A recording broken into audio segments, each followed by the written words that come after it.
Bulletin की शुरुआत करते हैं पंजाब की सियासत विच हुण तक की सब तो वड्डी खबर दे नाल। तां पंजाब के मुख मंत्री कैप्टन अमरिंदर सिंह ने पार्टी के वड्डे दबाव के चलदियां अस्तीफा दे दिता। लंबे समय तो पार्टी अंदर कैप्टन विरोधी सुर लग रहे सन अते चिट्ठी पत्र का दौर हाईकमान वल नूं जारी सी। 40 विधायकों की चिट्ठी तो बाद कांग्रेस अंदर अजिहा भांबड़ मचिया कि CLP की मीटिंग बुलाई गई अते मीटिंग तो पहला अस्तीफा दिता गया था कि मैं इस्तीफा दे रहा हूं आज and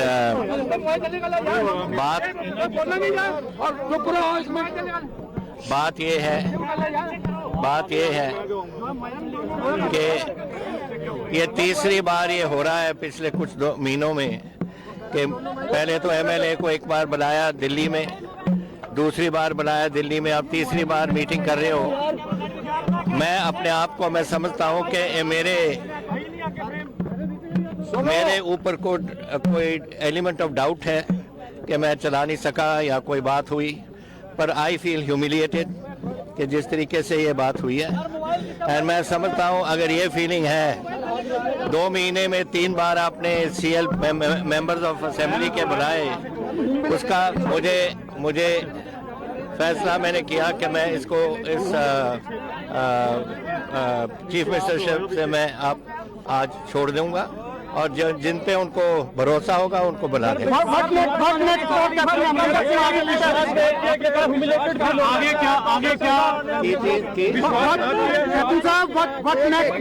But I can't hear 1 minute. Let me hear one.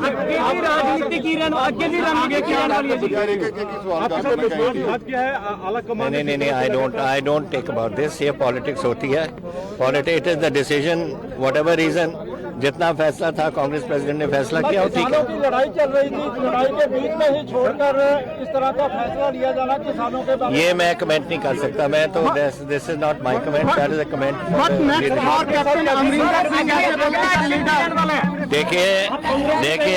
देखिए कांग्रेस में रहेंगे। मैं 1 मिनट वेट, अब बात तो करने नहीं देते हम। मेरी गलता सुन लो। मैं कहना चाहना थानू कि मैं चीफ मिनिस्टरशिप तो अपना इस्तीफा दे देता है, जिसनों मर्जी हो बनाओ, उन्होंने मर्जी है। जहाँ तक मेरी फ्यूचर पॉलिटिक्स क्या है, future politics is always there an option and I will use that option जब टाइम आएगा। मैं नहीं कह सकता। I have only resign from my side. Sir, जो भी अगला मुख्यमंत्री जो नेक्स्ट मुख्यमंत्री पंजाब कांग्रेस वालों बनाया जाएगा उसको कबूल करोगे? It is up to I don't, मैं अभी नहीं करूंगा। मैं हुण अपने जेड़े मेरे साथी ने, जो मेरे सपोर्टर्स ने, जो मेरे साथ इतने सालों से चले आए, 52 ईयर्स पॉलिटिक्स में मुझे हो गए। पंजाब कांग्रेस विच चल रहे घटनाक्रम दरमियान आम आदमी पार्टी ने वड्डा हमला बोलिया है। आम आदमी पार्टी के पंजाब इंचार्ज राघव चड्डा ने कहा है कि सत्ता की इस नंगी लड़ाई विच सब तो वड्डा नुकसान पंजाब की जनता नूं होया है। सत्ता की इस नंगी लड़ाई विच सब तो वड्डा नुकसान पंजाब की आवाम नूं होया है। पंजाब दे विच सरकार ठप पई आ, गवर्नेंस बिल्कुल जीरो। सब तो वड्डी कैजुअलिटी इस दे विच गवर्नेंस अते एडमिनिस्ट्रेशन हैं। पंजाब दे इशूज़ नूं पिछे करके, कुर्सी दी जंग नूं अगे रख के कांग्रेस ने पंजाब नूं बहुत वड्डा धोखा दिता है। इन्हां लोकां नूं पंजाब दी खुशहाली दी नहीं, अपनी निजी खुशहाली दी अते अपनी कुर्सी दी पई आ। कांग्रेस अज डूबता टाइटैनिक जहाज बन चुकी आ। कांग्रेस दे कोल ना कोई विजन आ, ना कोई कमिटमेंट ते ना कोई परफॉर्मेंस। आने वाले चोणां दे विच पंजाब दे लोग कांग्रेस दा अकाली दल तो भी बुरा हशर करनगे। पंजाबी अदाकार दीप सिद्धू ਵੱਲੋਂ बीते दिन दिते गए बयान ਨੂੰ ਲੈ ਕੇ किसान जथेबंदियां ਦੇ ਵਿੱਚ दीप सिद्धू ਦੇ खिलाफ रोस पाया जा रहा है। किसान जथेबंदियां का कहना है कि सानू दीप सिद्धू तो कोई सर्टिफिकेट लैण की जरूरत नहीं है कि कौन शहीद है अते कौन शहीद नहीं है। उन्होंने कहा कि जिस इंसान की किसी की खातर मौत हुंदी है तां ओह शहीद ही हुंदा है। दीप सिद्धू का वेखो जिहड़ा बयान आया उहदी असीं घोर निंदिया करते हैं, क्योंकि दीप सिद्धू जिहड़ा आंदा मैनूं उहदे नाल ताकत मिलती है। ताकत ते उहनूं मिलदी है उन्हां एजेंसियां तो ਜਿਹੜੀਆਂ ਪਿੱਛੇ ਸਰਕਾਰਾਂ ਇਹਦੇ ਮਗਰ ਕੰਮ ਕਰ ਰਹੀਆਂ ਨੇ। ਆਮ ਪਬਲਿਕ ਨੂੰ ਤੇ ਜਿਨ੍ਹਾਂ ਨੇ 500-600 ਦੇ ਕਰੀਬ ਸ਼ਹੀਦੀਆਂ ਪ੍ਰਾਪਤ ਕਰ ਗਏ, ਉਹਨਾਂ ਪਰਿਵਾਰਾਂ ਨੂੰ ਠੇਸ ਪਹੁੰਚਾਉਣ ਵਾਲਾ ਇਹ ਅੰਦੋਲਨ ਦਾ ਨੁਕਸਾਨ ਕਰਨ ਵਾਲਾ ਬਿਆਨ ਆ ਦੀਪ ਸਿੱਧੂ ਦਾ। ਕਿਉਂਕਿ ਇਹ ਜਿਹੜਾ ਅੰਦੋਲਨ ਚੱਲ ਰਿਹਾ, ਸਾਡੇ ਸ਼ੁਰੂ ਤੋਂ ਹੀ ਸਾਡੇ ਗੁਰੂਆਂ ਪੀਰਾਂ ਨੇ ਜ਼ੁਲਮ ਦੇ ਖਿਲਾਫ ਕੁਰਬਾਨੀਆਂ ਕੀਤੀਆਂ, ਲੜੇ ਨੇ, ਉਹਨਾਂ ਨੇ ਕੁਰਬਾਨੀਆਂ ਦਿੱਤੀਆਂ। ਉਸੇ ਤਰ੍ਹਾਂ ਹੀ ਉਹਨਾਂ ਦੇ ਪੂਰਨਿਆਂ ਤੇ ਚੱਲਦੇ ਹੋਏ ਸਾਡੇ ਜਿਹੜੇ ਸਿੱਖ ਨੇ, ਸਾਡੇ ਜਿਹੜੇ ਆਗੂ ਨੇ, ਉਹ ਅੰਦੋਲਨ ਲੜ ਰਹੇ ਨੇ। ਅੱਜ ਅਸੀਂ ਆਪਣੀਆਂ ਫਸਲਾਂ ਤੇ ਨਸਲਾਂ ਦੀ ਲੜਾਈ ਲੜ ਰਹੇ ਹਾਂ, ਆਪਣੀ ਹੋਂਦ ਦੀ ਲੜਾਈ ਲੜ ਰਹੇ ਹਾਂ, ਆਪਣੀਆਂ ਜ਼ਮੀਨਾਂ ਦੀ ਲੜਾਈ ਲੜ ਰਹੇ ਹਾਂ, ਤੇ ਉਹਨਾਂ ਦੀ ਖਾਤਰ ਕੁਰਬਾਨੀਆਂ ਦੇ ਰਹੇ ਨੇ। ਕੁਰਬਾਨੀਆਂ ਕਿਉਂ ਹੋ ਰਹੀਆਂ? ਕੁਰਬਾਨੀਆਂ ਕੋਈ ਉਹ ਸੜਕ ਤੇ ਜਾਂਦੇ ਆ ਅਟੈਕ ਥੋੜਾ ਹੋ ਗਿਆ ਉਹਨਾਂ ਨੂੰ ਵੀ ਉਹ ਆਪਣੇ ਘਰ ਦੇ ਕੰਮ ਗਏ ਤੇ ਅਟੈਕ ਹੋ ਗਿਆ ਉਹਨਾਂ ਨੂੰ। ਉਹ ਇਸ ਅੰਦੋਲਨ ਦੇ ਵਿੱਚ ਜਿਹੜਾ ਅੰਤਰਰਾਸ਼ਟਰੀ ਅੰਦੋਲਨ ਬਣ ਗਿਆ, ਜਿਹੜਾ ਪੂਰਾ ਦੁਨੀਆ ਦੇ ਵਿੱਚ ਇਸ ਵੇਲੇ ਪ੍ਰਚਲਿਤ ਹੋ ਗਿਆ, ਉੱਥੇ ਉਹਨਾਂ ਕੁਰਬਾਨੀਆਂ ਦਿੱਤੀਆਂ ਨੇ। ਆਉਣ ਵਾਲੇ ਸਮੇਂ 'ਚ ਇਹਦਾ ਇਤਿਹਾਸ ਲਿਖਿਆ ਜਾਣਾ ਤੇ ਇਹਨਾਂ ਸ਼ਹੀਦਾਂ ਦੇ ਨਾਂ ਦਰਜ ਹੋਣੇ ਉਹਦੇ ਵਿੱਚ। ਕਿਉਂਕਿ ਉੱਥੇ ਜਿਹੜਾ ਦੇਖੋ ਪਿਛਲੇ 10 ਮਹੀਨਿਆਂ ਤੋਂ ਲਗਾਤਾਰ ਭਰ ਠੰਡ ਦੇ ਵਿੱਚ, ਭਰ ਗਰਮੀ ਦੇ ਵਿੱਚ, ਬਰਸਾਤਾਂ ਦੇ ਵਿੱਚ ਜ਼ਹਿਰੀਲੀਆਂ ਚੀਜ਼ਾਂ ਲੜ ਲੜ ਕੇ ਉੱਥੇ ਸ਼ਹੀਦ ਹੋਏ ਨੇ। ਉੱਥੇ ਹਰ ਤਰ੍ਹਾਂ ਦੀ ਬਿਮਾਰੀ ਉਹ ਆਪ ਛੇੜਦੇ ਨੇ, ਅੰਦੋਲਨ ਲੜ ਰਹੇ ਨੇ। ਅੰਦੋਲਨ ਦੇ ਵਿੱਚ ਹਰ ਤਰ੍ਹਾਂ ਦਾ ਇਹ ਵੀ ਇੱਕ ਜ਼ੁਲਮ ਉਹਨਾਂ ਦੇ ਖਿਲਾਫ, ਜਿਹੜਾ ਜਿੱਥੇ ਉਹਨਾਂ ਨੂੰ ਕਿਤੇ ਸੱਪ ਲੜ ਜੇ, ਕੋਈ ਸਪੋਲੀਆ ਲੜ ਜੇ, ਉੱਥੇ ਕੌਣ ਜ਼ਿੰਮੇਵਾਰ? ਸੜਕਾਂ ਦੇ ਉੱਤੇ ਬੈਠੇ ਨੇ ਭਰ ਬਰਸਾਤ। ਤੁਹਾਨੂੰ ਪਤਾ, ਤੁਸੀਂ ਪਿਛਲੇ ਦਿਨਾਂ 'ਚ ਵੇਖਿਆ ਰਕੇਸ਼ ਟਕੈਤ ਜੀ ਪੂਰੇ ਅੱਧਾ ਲੱਖ ਤੱਕ ਪਾਣੀ ਦੇ ਵਿੱਚ ਬੈਠੇ ਨੇ। ਇਸੇ ਤਰ੍ਹਾਂ ਸਾਡੇ ਸਾਰੇ ਕਿਸਾਨ ਬੈਠੇ ਨੇ। ਸੋ ਇਹ ਜਿਹੜਾ ਦੀਪ ਸਿੱਧੂ ਆ, ਇਹਦੇ ਮਗਰ ਏਜੰਸੀਆਂ ਕੰਮ ਕਰ ਰਹੀਆਂ ਨੇ। ਇਹਨੂੰ ਤਾਕਤ ਉੱਥੋਂ ਮਿਲਦੀ ਆ, ਉਹ ਤਾਕਤ ਦੇ ਖਾਤਰ ਹੀ ਇਹ ਅੱਜ ਬੋਲ ਰਿਹਾ ਵਾ। ਤੇ ਇਹ ਆਉਣ ਵਾਲੇ ਸਮੇਂ ਦੇ ਵਿੱਚ ਇਹਦਾ ਜਿਹੜਾ ਬਹੁਤ ਮਾੜਾ ਅਸਰ ਹੋਏਗਾ। ਖੇਤੀ ਕਾਨੂੰਨਾਂ ਦੇ ਖਿਲਾਫ 27 ਸਤੰਬਰ ਨੂੰ ਭਾਰਤ ਬੰਦ ਦੀ ਕਾਲ ਦਿੱਤੀ ਗਈ ਹੈ। ਇਸ ਸਬੰਧ ਵਿੱਚ ਜ਼ਿਲ੍ਹਾ ਗੁਰਦਾਸਪੁਰ ਦੇ ਵਿੱਚ ਮੀਟਿੰਗ ਕੀਤੀ ਗਈ ਹੈ। ਕਿਸਾਨਾਂ ਦਾ ਕਹਿਣਾ ਹੈ ਕਿ ਲੋਕਾਂ ਨੂੰ ਬੇਨਤੀ ਕਰਦੇ ਹਾਂ ਕਿ 27 ਸਤੰਬਰ ਨੂੰ ਆਪਣੀਆਂ ਦੁਕਾਨਾਂ ਬੰਦ ਕਰਕੇ ਸਾਡਾ ਸਾਥ ਦਿਓ ਤਾਂ ਕਿ ਖੇਤੀ ਕਾਨੂੰਨ ਰੱਦ ਕੀਤੇ ਜਾ ਸਕਣ ਅਤੇ ਕਿਸਾਨ ਆਪਣੇ ਘਰ ਆ ਸਕਣ। ਮੈਂ ਗੁਰਮੁਖ ਸਿੰਘ ਬਾਜਵਾ, ਪ੍ਰਧਾਨ ਕਿਸਾਨ ਮਜ਼ਦੂਰ ਯੂਨੀਅਨ ਮਾਝਾ। ਜੋ ਅੱਜ ਦੀ ਮੀਟਿੰਗ ਦਾ ਮੁੱਖ ਉਦੇਸ਼ ਆ, ਉਹ 27 ਤਰੀਕ ਦਾ ਜੋ ਭਾਰਤ ਬੰਦ ਦੀ ਕਾਲ ਆ, ਉਹਦੇ ਵਾਸਤੇ ਕੀਤੀ ਗਈ ਹੈ। ਔਰ ਜੋ 3 ਤਰੀਕ ਨੂੰ ਅਸੀਂ ਮਹਾ ਪੰਚਾਇਤ ਕਰ ਰਹੇ ਹਾਂ ਗੁਰਦਾਸਪੁਰ ਵਿੱਚ, ਇਹਦਾ ਮੇਨ ਮਕਸਦ ਉਹੀ ਹੈ।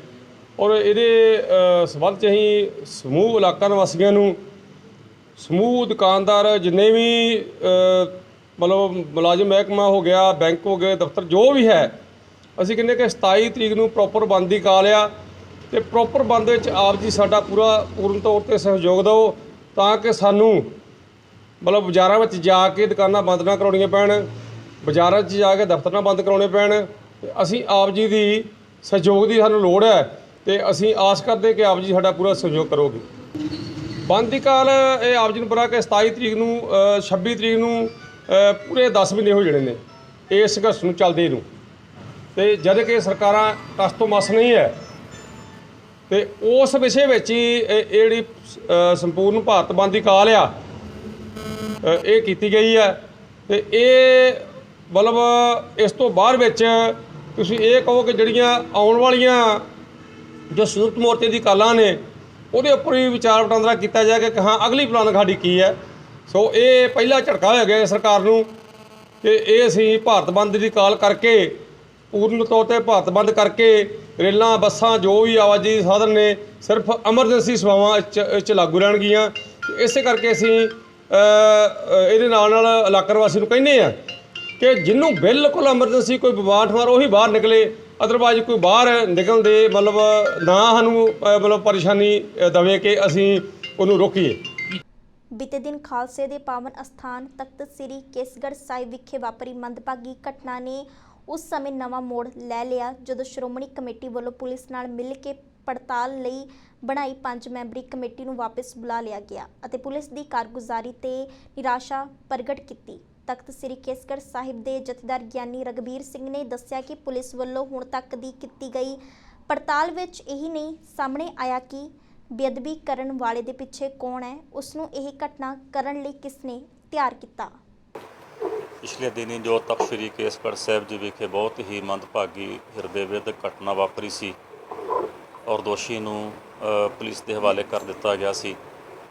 ਪੁਲਿਸ ਨੇ ਜੋ ਹੁਣ ਤੱਕ ਦੀ ਇਨਵੈਸਟੀਗੇਸ਼ਨ ਕੀਤੀ ਹੈ, ਜਿਸ ਵਿੱਚ ਕਿ ਇੱਕ ਅਸੀਂ ਆਪਣੀ ਇਨਵੈਸਟੀਗੇਸ਼ਨ ਟੀਮ ਵੀ ਬਣਾਈ, ਪਰ ਹੁਣ ਤੱਕ ਦੀ ਪੁਲਿਸ ਇਨਵੈਸਟੀਗੇਸ਼ਨ ਦੇ ਵਿੱਚ ਸਾਨੂੰ ਕਿਸੇ ਪ੍ਰਕਾਰ ਦਾ ਕੋਈ ਵੀ ਉਸ ਇਸ ਕੇਸ ਦਾ ਇਹਦੇ ਪਿੱਛੇ ਕੌਣ ਹੈ, ਸਾਜ਼ਿਸ਼ਕਰਤਾ ਕੌਣ ਹੈ ਔਰ ਕਿਹਦੇ ਕਹਿਣ ਤੇ ਇਸ ਦੋਸ਼ੀ ਨੇ ਇਹ ਸਾਰਾ ਜਿਹੜਾ ਇੱਥੇ ਘਟਨਾ ਕੀਤੀ ਹੈ, ਕਿਉਂ ਕੀਤੀ ਹੈ, ਇਹਦੇ ਪਿੱਛੇ ਕੌਣ ਹੈ, ਇਹਦੀ ਮਾਂ ਕੌਣ ਹੈ ਕਿ ਜਿਹਨੇ ਇਸ ਘਟਨਾ ਨੂੰ ਕਰਨ ਵਾਸਤੇ ਉਹਨੂੰ ਪ੍ਰੇਰਿਤ ਕੀਤਾ ਹੈ। ਸਾਨੂੰ ਕਿਸੇ ਪ੍ਰਕਾਰ ਦੀ ਕੋਈ ਵੀ ਹੁਣ ਤੱਕ ਜਿਹੜੀ ਆਊਟਪੁੱਟ ਹੈ ਉਹ ਪੁਲਿਸ ਇਨਵੈਸਟੀਗੇਸ਼ਨ ਦੇ ਵਿੱਚੋਂ ਨਹੀਂ ਮਿਲੀ ਔਰ ਅਸੀਂ ਪੁਲਿਸ ਇਨਵੈਸਟੀਗੇਸ਼ਨ ਦੇ ਨਾਲ ਜਿਹੜੀ ਇੱਕ ਟੀਮ ਤਾਇਨਾਤ ਕੀਤੀ ਸੀ ਕਿ ਸਾਰੇ ਵਿਚਾਰ ਸੁਣੇਗੀ ਮੌਕੇ ਤੇ, ਅਸੀਂ ਉਸ ਟੀਮ ਨੂੰ ਉਸ ਇਨਵੈਸਟੀਗੇਸ਼ਨ ਦੇ ਵਿੱਚੋਂ ਵਾਪਸ ਲੈ ਲਿਆ ਔਰ ਪੁਲਿਸ ਦੀ ਹੁਣ ਤੱਕ ਦੀ ਹੋਈ ਇਨਵੈਸਟੀਗੇਸ਼ਨ ਦੇ ਉੱਤੇ ਅਸੀਂ ਬਿਲਕੁਲ ਵੀ ਸੰਤੁਸ਼ਟ ਨਹੀਂ ਔਰ ਆਉਣ ਵਾਲੇ ਦਿਨਾਂ ਦੇ ਵਿੱਚ ਅਸੀਂ ਸੰਗਤ ਦੇ ਨਾਲ ਵਿਚਾਰ ਕਰਕੇ ਜਿਹੜਾ ਅਗਲਾ ਪ੍ਰੋਗਰਾਮ ਹੈ ਉਹਨੂੰ ਉਲੀਕਾਂਗੇ ਕਿ ਅਸੀਂ ਇਸ ਘਟਨਾ ਦੇ ਦੋਸ਼ੀ ਨੂੰ ਅੰਜਾਮ ਤੱਕ ਕਿਵੇਂ ਲੈ ਕੇ ਜਾਣਾ ਹੈ। ਪੁਲਿਸ ਕੋਲੋਂ ਤਾਂ ਮੈਂ ਪਹਿਲਾਂ ਕਹਿ ਚੁੱਕਾ ਕਿ ਸਾਨੂੰ ਕੋਈ ਵੀ ਕਿਸੇ ਪ੍ਰਕਾਰ ਦਾ ਇਨਸਾਫ ਮਿਲਣ ਦੀ ਆਸ ਬਿਲਕੁਲ ਨਹੀਂ ਲੱਗਦੀ ਕਿਉਂਕਿ ਪੁਲਿਸ ਇਸ ਘਟਨਾ ਨੂੰ ਵੀ ਉਹਦੀ ਦਿਮਾਗੀ ਪਰੇਸ਼ਾਨੀ ਵਾਲੇ ਪਾਸੇ ਲੈ ਕੇ ਜਾਣ ਦਾ ਯਤਨ ਕਰ ਰਹੀ ਹੈ, ਜਿਹਨੂੰ ਅਸੀਂ ਬਿਲਕੁਲ ਵੀ ਬਰਦਾਸ਼ਤ ਨਹੀਂ ਕਰਾਂਗੇ ਔਰ ਸੰਗਤ ਦੇ ਸਹਿਯੋਗ ਨਾਲ ਜੋ ਪੰਥ ਦੀ ਰਾਏ ਹੋਏਗੀ ਉਹਦੇ ਮੁਤਾਬਕ ਜਿਹੜਾ ਅਗਲਾ ਪ੍ਰੋਗਰਾਮ ਹੈ ਉਹਨੂੰ ਉਲੀਕ ਕੇ ਤੇ ਇਹਨੂੰ ਅੱਗੇ ਲੈ ਕੇ ਜਾਵਾਂਗੇ। ਬਿਲਕੁਲ ਅਸੀਂ ਸੰਗਤ ਦੇ ਕੋਲੋਂ ਸੰਪਰਦਾਵਾਂ ਦੇ ਕੋਲੋਂ ਰਾਵਾਂ ਵੀ ਲੈ ਰਹੇ ਹਾਂ ਕਿ ਅਸੀਂ ਇਨ ਫਿਊਚਰ ਜਿਹੜਾ ਹੈ ਕਿ ਇੱਦਾਂ ਦੀ ਘਟਨਾ ਕਿਤੇ ਨਾ ਵਾਪਰੇ, ਉਹਦੇ ਵਾਸਤੇ ਸਾਨੂੰ ਕੀ ਪੁਖਤਾ ਪ੍ਰਬੰਧ ਕਰਨੇ ਚਾਹੀਦੇ ਨੇ, ਕੀ ਸਾਨੂੰ ਸਿਕਿਉਰਿਟੀ ਪਰਪਸ ਜਿਹੜੇ ਨੇ ਉਹ ਵਰਤਣੇ ਚਾਹੀਦੇ ਨੇ ਤਾਂ ਕਿ ਔਰ ਜਿਹੜੀ ਮੈਨ ਪਾਵਰ ਹੈ ਉਹ ਸਾਨੂੰ ਵੱਧ ਤੋਂ ਵੱਧ ਇਹਨਾਂ ਵੱਡੇ ਸਥਾਨਾਂ 'ਤੇ ਵਧਾਉਣੀ ਚਾਹੀਦੀ ਹੈ ਤਾਂ ਕਿ ਅਜਿਹੀ ਘਟਨਾ ਕੋਈ ਪੰਥ ਦੋਖੀ ਆ ਕੇ ਨਾ ਕਰ ਸਕੇ। ਇਹ ਸੰਗਤ ਨੇ ਫੈਸਲਾ ਕਰਨਾ। ਵੈਸੇ ਮੇਰੀ ਬੇਨਤੀ ਤਾਂ ਇਹ ਹੈ ਕਿ ਤਖ਼ਤ ਸਾਹਿਬ 'ਤੇ ਕੀਰਤਨ ਚੱਲਦਾ ਹਰ ਵੇਲੇ, ਕਥਾ ਚੱਲਦੀ ਹੈ ਤੇ ਹੇਠਾਂ ਜਿਹੜੀ ਮੀਟਿੰਗ ਕਰਨੀ ਹੈ ਉਹ ਠੀਕ ਨਹੀਂ ਲੱਗਦੀ।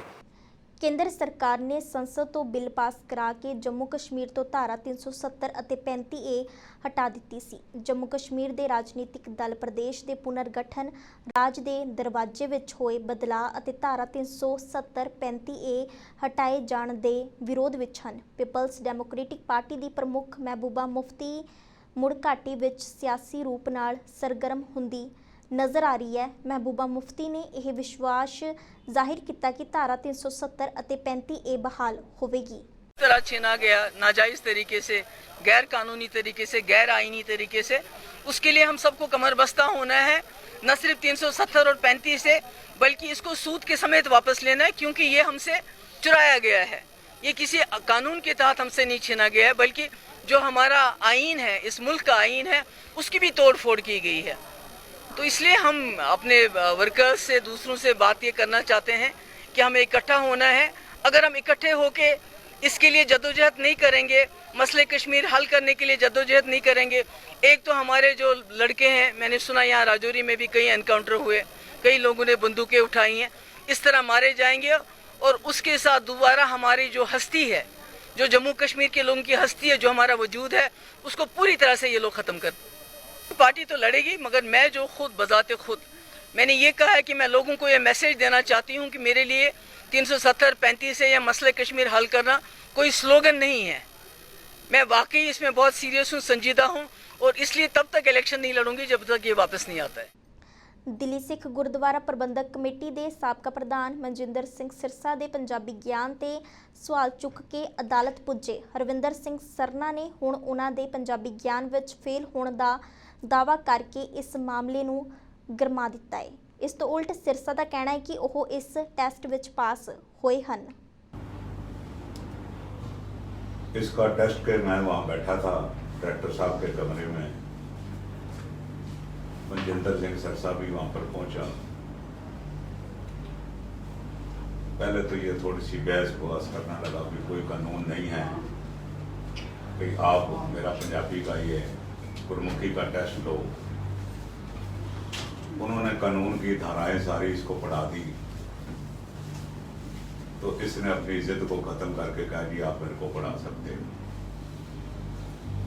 डायरेक्टर साहब ने एक गुरु ग्रंथ साहब के अंग से एक ये फोटो कॉपियर के ऊपर सामने रख दिया। मैंने भी मुतालबा किया कि ये एक पेज मेरे को भी दिया जाए ताकि मैं भी देखूं ये क्या पढ़ रहा है।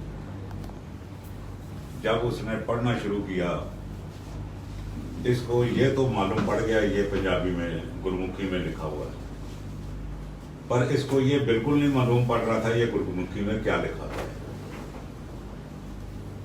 कुछ भी लफ्ज सफाई से कोई भी ये सफाई से पढ़ नहीं सका।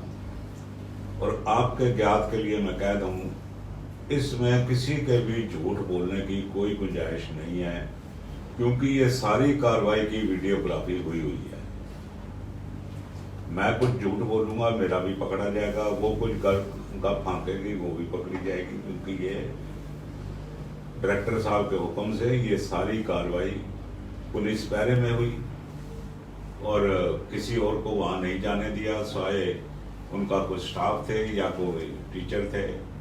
तो उन्होंने ये जब इसको पना दिया तो ये खाली देख रहा था, बड़ी मुश्किल से ये 4-5 लाइनें जो पढ़ सका।